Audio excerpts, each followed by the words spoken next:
Iran is a top contributor to the oil-producing bloc of nations called OPEC.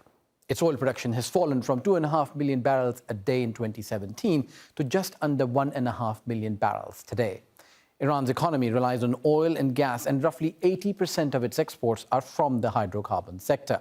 The International Monetary Fund says inflation in Iran could hit 40% this year, as US sanctions have already had an impact on the economy.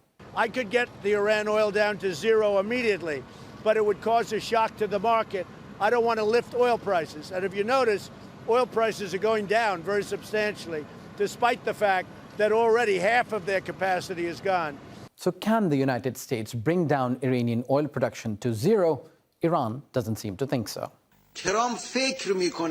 Does Trump think he can drive Iran's oil exports to zero by playing such games? This is impossible. Iran's oil exports will not be zero. We will sell our oil through various methods.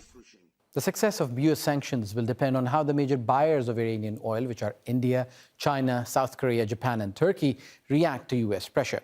There's already been an impact on global oil prices, which have peaked in the last few months to over $70 a barrel. The US wants to keep oil prices low, but that does not favor oil exporting countries whose economies rely on oil.